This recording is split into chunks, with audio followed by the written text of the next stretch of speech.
Be quiet. Now we're on. See, you even got to say that live. You just never know. It's like the roulette of live. Welcome, friends.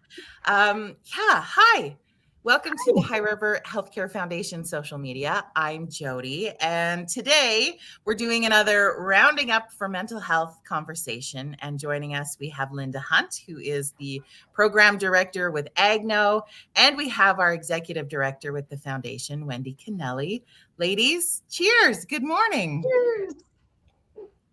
I strategically picked this cup, just so you know, Mm, because today is International Day of Happiness. nice. I Is it like really? that. Yeah. And so Ev- Wendy and I decided that we would wear the brightest sweaters of all time. Every day should be International Day of Happy. Yeah. Yeah. There, So there there. we go. So Oh, I think it's what the kind heck? of fitting that we're having a conversation about mental well-being and connecting as community and lifting each other up on a day dedicated to focusing on increasing happiness in our lives. And we're not always in that space of feeling like it's International Day of Happiness every day. So how Yeah. can we support each other in that journey? And so I'm excited to have Linda on the show with us, Wendy, because we've been talking about AgKnow behind the scenes for a bit. And I've also been watching your social, like I watched your socials come together Oh, and your yeah. logo and all of the fun things. And so it's exciting to have you here, Linda. Thank you. Well, thanks for inviting me. Well, let's start off with, I think probably the biggest question people have is like, what the heck is AgKnow?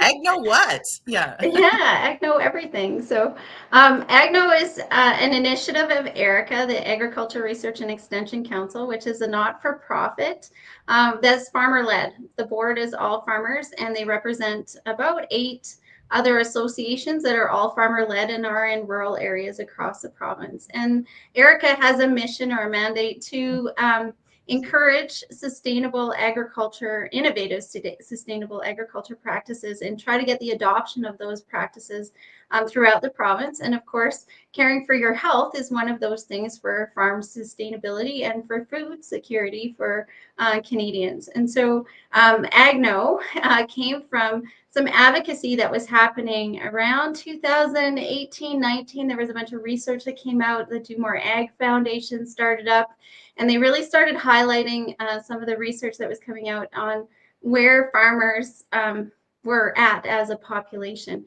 And so some of our surrounding countries had some really big events, and they had done some research, and they found that there was a higher rate of chronic stress, anxiety, and depression, and suicides in the agriculture population.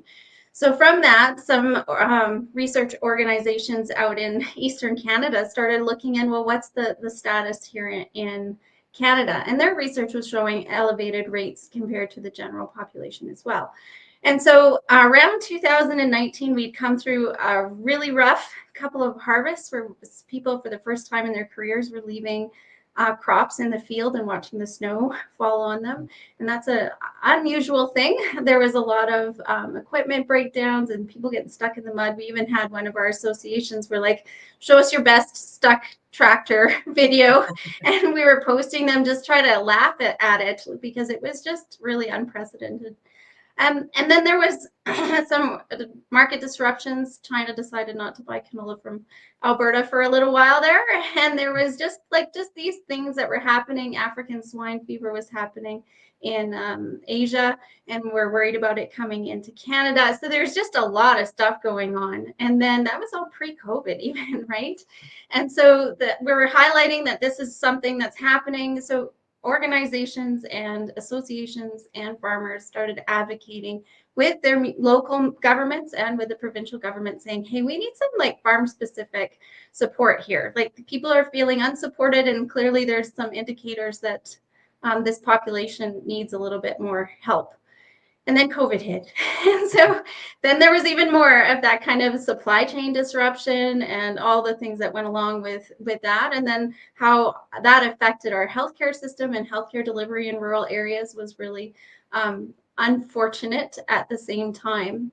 So the advocacy continued, and around 2001, the ministry, first of all, we had a resolution from the Ag Service Board saying, hey, we need farm-specific mental health supports and services. So that's on the table, and the government's like, what do we do with this? Because it went to the Minister of Agriculture. So then about 2021, they had some money, and I think it was probably left over from some COVID funding or something. So they gave it to Erica and said, can you figure this out? We don't know what we should do for farmers in Alberta. Like, what's the situation? So we did a pretty intense needs assessment. We talked to so many people on the ag side and on the mental health side. We came up with 4 recommendations. Minister approved of those recommendations, gave us some funding, and so we ended up with AgKnow. So AgKnow is responding to that advocacy from 2019, 20, and 21. And we're trying to build, not trying to, we have built connections within the ag industry to hear the voice of farmers and to really know what are those pinch points that are happening, like what's causing the stress and where can we have an impact. Because AgKnow wants to not just talk about mental health. We know what the situation is. We want to actually impact the mental health in a positive way for farmers in Alberta. And so a lot of the work we've been doing up till now is building sort of the brand, trying to pull a hub together of resources that are catering to what we've heard from our stakeholders, and having something that we can actually deliver into the ag industry, something that is actionable, right? So we've kind of had 2, if I had to put all of the activity we've been doing into 2 buckets, it would be about stigma, addressing the stigmas in the industry that are preventing people from reaching out for supports and services that do exist. And the other one would be access, like how in the rural areas can we get access to mental health supports and services? So they're not going to reach out if they don't know they can and that they should and why it matters. So that's the stigma. And then the access is like, what are the programs and services that are out there already? Because there's a ton of people doing amazing things and some really good resources out there. How do we get our stakeholder groups that are saying like we have no supports or we need supports, how do we get them connected? Like what's the barriers that preventing those programs from working and how can we make that happen? So that's what we've been playing around in and trying to do. We've had some success in some areas and we learned some things in other areas, and it's been quite a journey. And the people that we connect with are really impassioned by what's going on. They see the need and they want to see these supports increase and people able to access them. And so we've had a lot of engagement and volunteerism, and it's been a brilliant couple of years, actually, ups and downs emotionally, but overall, like the amount of people that care and want to see something happen in the community is just phenomenal.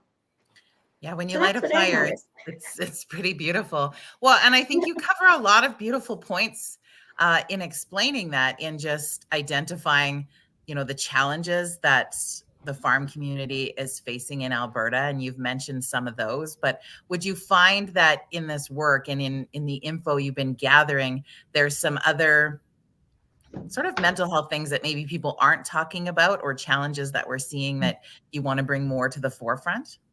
Well, there's tons of things. Oh my gosh, there's so many things. But the 2 big ones that we really want to action on, the 2 topics that keep coming up, and we call them 3 topics, but they're all related. One is around farm transition. Mhm. So succession planning. So 75% of farms should be turning over in the next 10 years. And the age of our farmers keeps increasing, 75%. It's huge. And when you talk to farmers about farm transition, they all go, uh-huh. Like everybody's got a horror story. And that some of them even have good stories of how it's worked out well for them. My dad, he did a great transition. He just sold the farm and left. So last time I know, he was in Georgia, like the country, eating Oh, bush wow. instead of a garden. Like that's just how he decided to handle farm transition. And it's because when you have a farm, it's your home and it's your you have a heart for it. It's not like a grocery store where you go away to work. You work and you live in the same place. And so as a kid growing up on the farm, you have emotional attachment to the house and the land Absolutely. and the stuff and the people and the equipment. And even when you go away and you go off to school and you have your own life and you might be happily settled in some urban place, you still have this heart for what's going on at the farm. And so when it comes to transition, it's really difficult because it's not just a business decision that has to be made. You have to navigate all of those relationships and those heart conversations.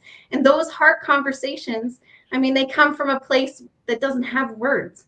So trying to put words to them and bring that together and make wise business choices is really tricky. So that's just like the challenge of those family farms. But we also have the thing where like one of the narratives we hear often, especially from the older farmers that are in their 70s and 80s, is my brother and sister, they got to go be professionals and I got stuck with a farm. And so they've been running this farm for all this time, but the land prices or land values and stuff have been increasing. And they get to the end and they are like, nah, I had to stick it out with the farm. And then they get to the end and their kids are like, well, I'll have a piece of that. Like that's quite a bit of money that's sitting there at the table. And so they find themselves in a completely different position that they weren't really thinking about. So that is a common narrative of some of the older generation. So there's just these different things. It's just challenging. And so we find when we do surveys and we ask farmers, like, what are the reasons that you might seek therapy, or what are the things, it always comes out family dynamics, talking to family. It's the top of the list all the time. So we know there's evidence on how many farms are turning over. We know what it is from a farming. I'm a farmer myself. I know what it is to be attached to land and stuff, and having those on-farm kids and the kids that are no longer with the farming operation and how that kind of impacts things. And people are really struggling. And so how can we help? Like how do we impact that? And we have a few ideas that we're exploring with our industry advisory group, and we have some we're making a little bit of progress trying to see where can AgKnow go, because there's a lot of resources being deployed on how to do farm transition and about farm transition, but we're still seeing only like 8 to 10%, depending on which research report you look at, of people that are actually getting an actual plan together and have a plan of how they're going to move into the next generation. So what can we as AgKnow, what can we do to help facilitate what's happening on those family communication, family dynamics with the professionals that know the finance pieces of it and the tax implications? And how can we get them working together in a way that supports the whole farm family and helps them to get those important discussions started and how to navigate those discussions, and then leading that into good and wise business decisions that allow our farms to turn over and us to have a stable food system here in Alberta. So that's one.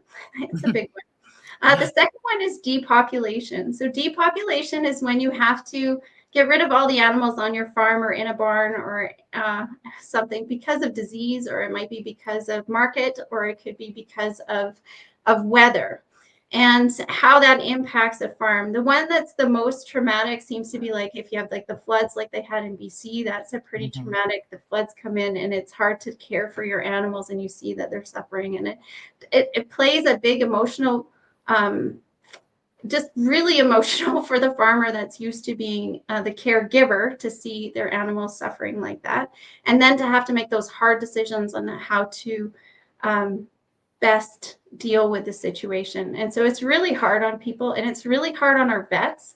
And I don't know if you know this, but we have a vet shortage globally, but particularly here. And so supporting that whole health, that one health system where we're working with human health is related to animal health. Like when COVID was happening, guess what? Our dogs and our pets are getting COVID too, right? And when we have avian influenza, how is that impacting human health? There are concerns. And so having enough veterinarians that can care for animals at the livestock level in agriculture is really important. And we're finding that they don't stick around. It's really difficult to be a veterinarian in a rural area when you don't have a team with you. So you're making decisions on the life of an animal, on the finances of a farmer, and implications to their finances, without a team of people to help you and support you. So it's really hard on veterinarians. And so we want to figure out how we can support in the depopulation area. The other piece is there's some emergency response planning around diseases that we see are in other areas, and it's just a matter of time before we might get one here. African swine fever is one of them. There's hoof and mouth is another one. And knowing what happened after bovine tuberculosis and what has happened in Alberta during the BSE and recently with avian influenza and what is continuing with the chronic wasting disease and how that is impacting people, we see that the system is not very compassionate to the farmers and the veterinarians. And even some of the regulators are being. It's just heavy stuff. It's like heavy multiple stuff. Levels of heavy yep. for one farm family. That's all I'm really hearing. Yeah. So what we'd like to do, in depopulation is how can we build in some emotional and supports in the system so that when we go through avian influenza and we lose all the birds in our barn and now our foreign workers have to be shipped back to wherever they came from because we can no longer feed them because we don't have any income coming from that barn.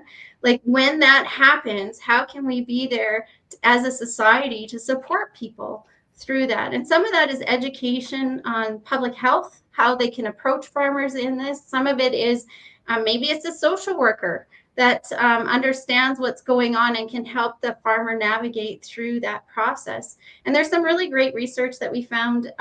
Elizabeth Strand, she's a veterinary social worker of all things. Oh. And she has it's cool. So she has a tool that they've been testing out that helps people, like it asks a series of 5 questions and you can use it post, during, or after, or pre, during, or after, that helps people process the emotions and think through what's happening to prevent trauma. And it can be used in a peer-to-peer kind of relationship. So we brought her up. Well, I shouldn't say we.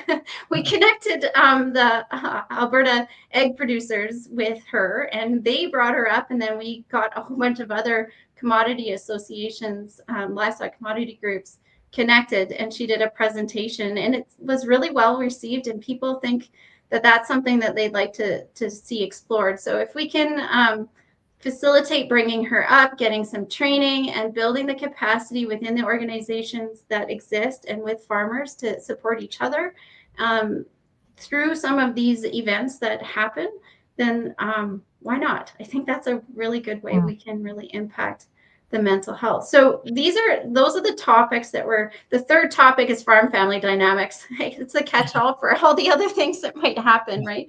And those are kind of the topics that we're focused on. And our approach is always peer-to-peer, and to talk to the farmers and be in community and be in person as much as. So we want to have a lot of feedback from the ag community so that we can speak with confidence for them as we're developing these tools for the industry, if you know what I'm saying.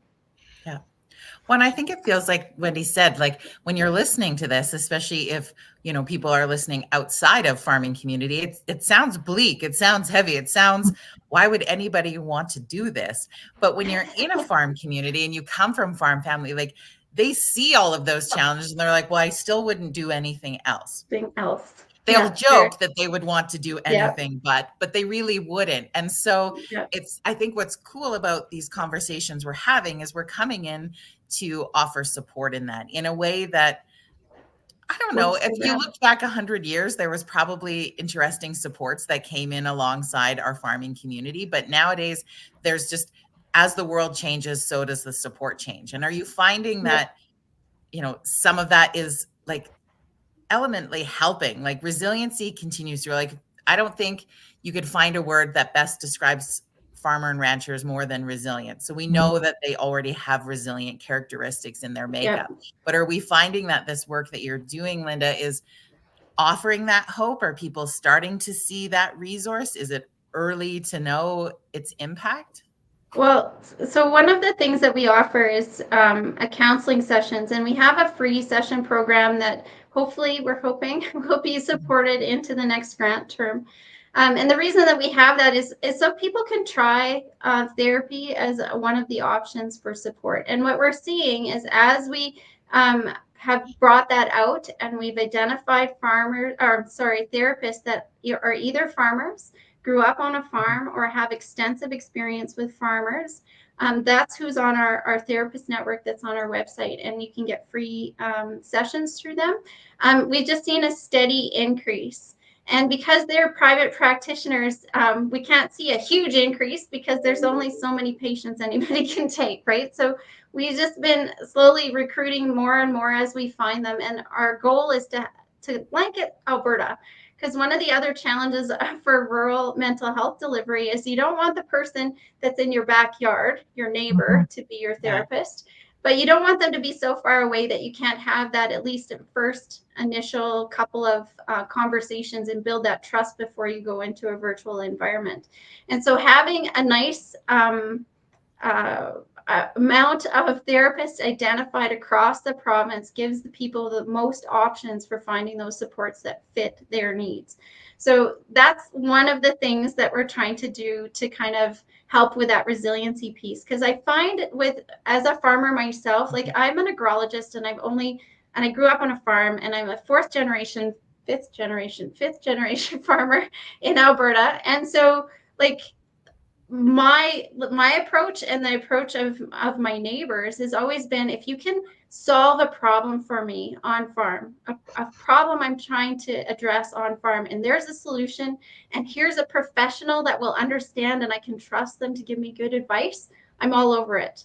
And so I don't think that there's a really big barrier about getting mental health, but about knowing how that mental health professional is, how are they actually going to help me with this problem I have on my farm? And making that connection between something that's practical on farm, that's going to solve a problem for me, it's going to make me better at being a farmer, it's going to provide more happiness with my family, whatever it is that I'm trying to solve, and know that that's a professional that can help me. I find people are easy. They reach out for and get that help if they need it. So it's identifying those people and then building that trust with the audience so that they trust us that this is one to take a chance on, right? So that's kind of what we've been working on, is how do we build the trust within the agriculture community for them to know that the people that we put up on our therapist network are ones that understand. And we have some really great therapists, like the one, she was a manager of agricultural loans at credit unions for her career, and then she went back to school, and now she's had got her master's degree, and now she's a therapist. And so can you think of anyone better to talk about farm transition? Like, she's in a perfect, beautiful position to do that. We have a couple of the therapists have been through depopulation events, one with horses, another one with, I think, pigs and maybe chickens. Maybe it was barn animals anyway. So they've been through depopulation, so they actually understand how that process works and how it impacts them, right? And we have some that are even have been counseling our more conservative religious communities like Hutterites and Mennonites and that sort of thing. So they have some experience with that, which a lot of our farming community is made up of those demographics. And so we don't want to forget them and any of the resources and supports that we have. So it's quite a mix of people that we've been finding and pulling up on that network, and that we hope to continue doing that.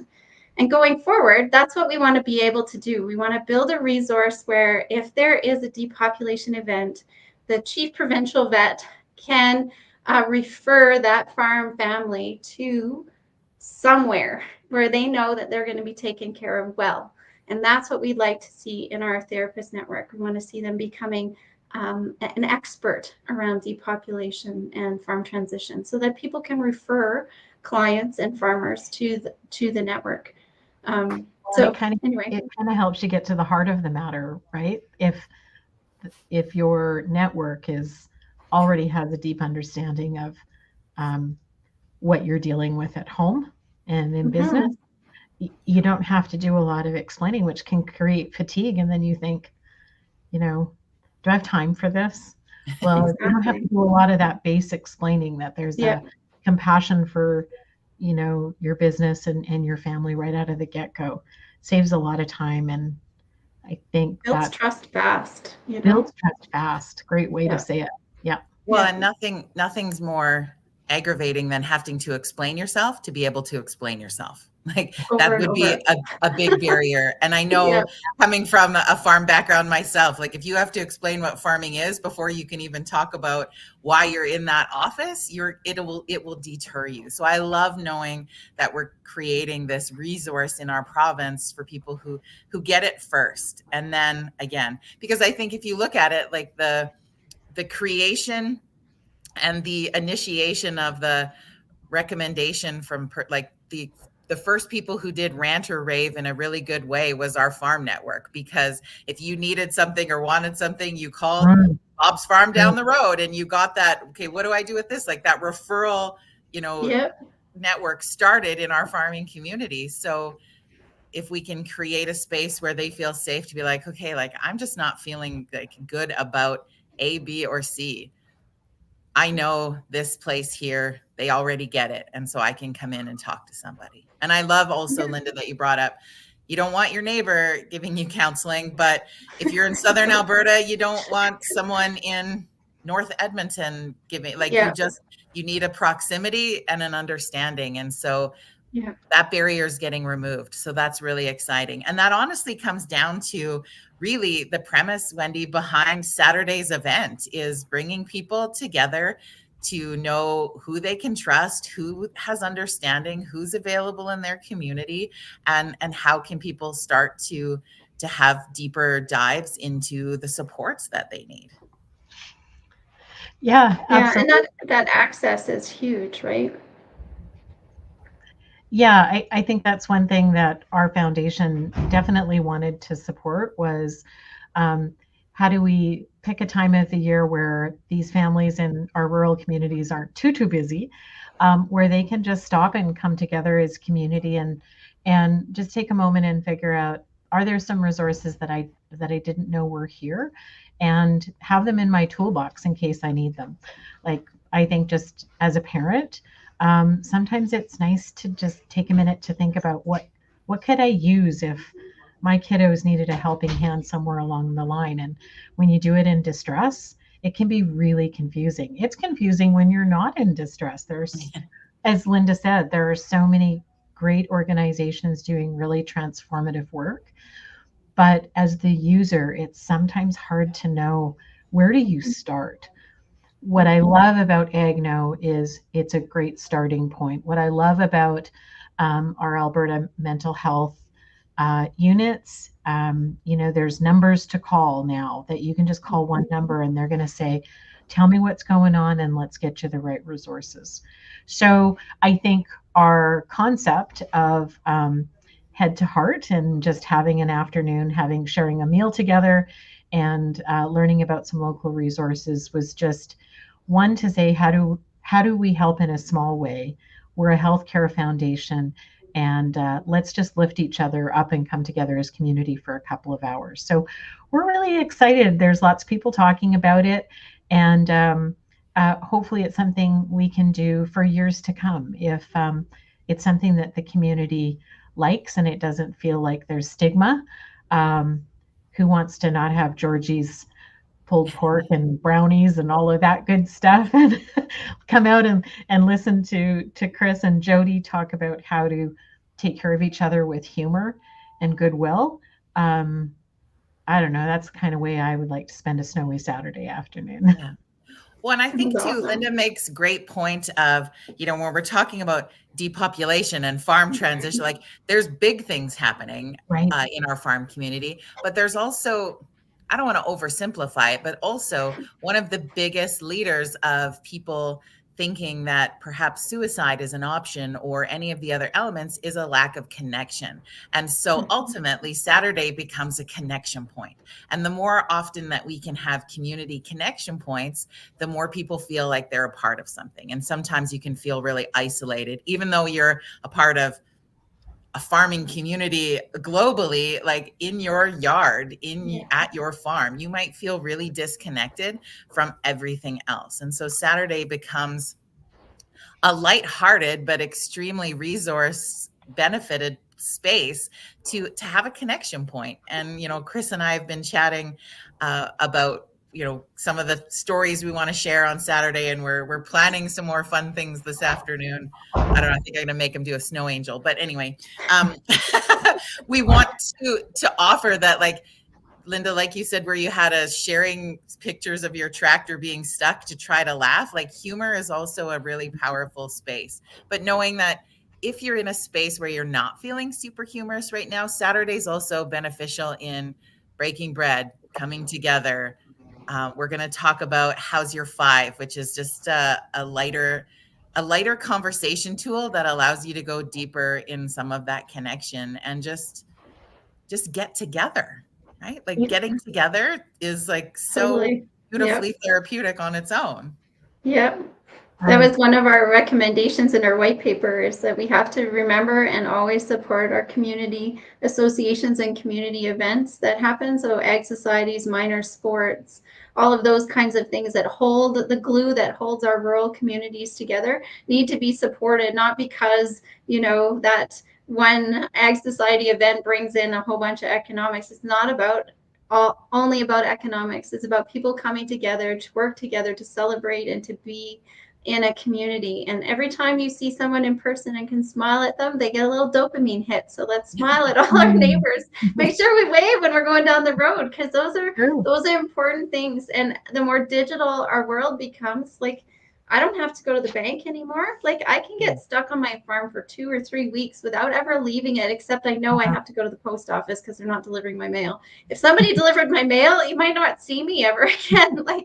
So those opportunities to smile at our neighbors, to have eye contact, and we call it social snacking, that has to happen. And having those rural events is really important. This sounds like a great event, and I love that you incorporated some humor into it and some lightheartedness, because I think we all need encouragement, and being able to laugh it's just so good. And when I think about my dad and my dad and all those old men, that's what they do. They tell jokes, right? Like, it's all about the humor. Have you ever stumbled into an Ag Guys coffee chat? Like, that is a dark hole of hilariousness. And I was going to say, I don't know a farmer that's going to pass up free lunch anywhere. So, like, if nothing else, just come into town and have lunch with us, and then stay for a laugh. Like, make the lunch your focus if you need. Like, honestly. Yeah. It's going to be good. So, Wendy, we'll just try to be conscious of people's time.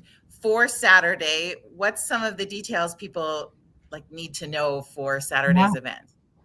So the event is on this Saturday from 12 to 3 at the Nanton Heritage Community Center. Did I say that right? Nanton Community Memorial Center. Yeah. Pardon me. Doors open at 12. We're going to start with lunch. And then at 1 o'clock, keynote speakers, Chris Koch and Jody Seeley, who grew up together in Nanton. They're hilarious together because they've got so many stories on each other. So we chat with them for a while, and then everybody can just kind of wander and see our vendors. We have about 16 vendors that are going to be on site, some local, some bigger like AgKnow. And we're just really hopeful that everyone will kind of stop by and visit with everyone. We've got door prizes. We've got a gift for everybody when they get there. So just a really nice few hours. It's drop-in. There's no need to register. We just want people to feel that if Saturday works for them, they can come by when they decide to. And hopefully we've got enough pulled pork to feed the crew. I love it. Okay. Yeah, awesome. And even things like the Nanton Library, they got really creative, and they're selecting books on, how to build yourself up and mental wellness, and they're doing a whole feature at their table, so you can take books home that day. Just some really creative ideas. Yeah, I love that. Okay, perfect. Now, Linda, before we let you go, if somebody wants to get in touch with AgKnow or see that resource list that we talked about, or any of our conversation, tweaked something for them today, where's the best place for them to connect in with your group? So we have our website is really good, AgKnow, AgKnow, agknow.ca. We also have a Facebook, Twitter, and it's mostly AgKnow CA is the tagline. So at AgKnow CA. And so you can connect with what we're doing there. We're in a bit of a finish up this grant and get the next one going phase. So we're not doing too many for events, other than I'm showing up and speaking at a few still. But yeah, that's the best way to kind of keep in touch with us. We have, probably the website, or you can email me direct at linda@agknow.ca. And one of your volunteers is going to be at our event. So we're looking forward to you being connected with us in Nanton on Saturday as well. Yeah, we're just really happy we could send her. Very good. And do you want to talk a little bit about our fluorescent pink sweaters for a sec? Yeah, I feel like a pink snowman today. A little goofy. Yeah, the team. Well, we should also do a shout out to the Nanton Quality of Life Foundation, based out of Nanton. They also are the Family Resource Center in Nanton. They've been a great partner of ours. They're co-facilitating Saturday's event. And so the team there in Nanton and our team here at the hospital, we're kind of all wearing these head to heart pink shirts all week, with a nice little mental wellness quote on the back, just to kind of let everyone know that, you know, mental health is where our heart is at this week. And reminding people, you can't help but see me at the hospital. So hopefully if you ask me today, why are you wearing that? What's going on? And we've got a couple of these to give away on Saturday too, Jody. So ooh, you too can be a pink snowman. I love it. You look kind of peachy today on your screen. Yeah, it might be my lighting. Yeah, it's pretty. I gotta filter this. But you will get the raw thing on Saturday. Awesome. I don't know. It'll be gorgeous fun in every way, Jody. in every way. I'm actually feeling like as it gets closer and Chris gets more, like he mentioned on his Facebook that, you know, he's not worried if he bombs the event because he's just going to blame me. Like everything's being, so I'm feeling maybe a little nervous about what he's going to do to me on Saturday. Sounds but like you might share you might be skateboarding as well with Chris. Yeah. Who knows? Linda, I think you are ready to hop in the truck and come on down. I need to come, I think. Yeah. I feel like a scooter is a safer option because I should have some sort of handle. Like, but I mean, I did a lot of things to Chris as a child. He probably has a lot of like pent up revenge ready to happen. So last time I did an event with him on scooter, we're going to get you a scooter detail. Yeah. Last time I did an event with him, he made me drink a bottle of water in front of the crowd without using my hands. It didn't go well. Like, so we'll see what happens on Saturday. All right. I'm looking forward to it. I'm happy I'm going to be there for that. Yeah, it's going to be a great day. And Linda, just thank you so much for taking time to chat with us today, and to your whole team for putting together this initiative and these elements of connection for resource. It's so amazing. And I think that's the cool thing. When you give community an opportunity to do something, they step up and do it. And we learned that, like, that's the foundation of building communities. Was our local farmers, you know, coming into town and being like, we need a community center so we can, you know, have a place for our band to play. And they built a community center. They built a hospital. They, you know, so let's come back and give them some foundation back. So I think it'll be a really cool day and moving forward. And just thank you both for your time today. Yeah, thanks, Jody. Thank you, Jody. All right. It's great. If you want to find out some more details about Saturday, if you missed something in the video, you can always head to our website at highriverhealthfoundation.ca or our social media channels. You'll find all of the details there, but we will just see you on Saturday at noon in Nanton. Done like dinner. Good. Anything else? All right. Thanks, ladies. Have a great rest of your International Day of Happiness. Okay. Bye, everyone.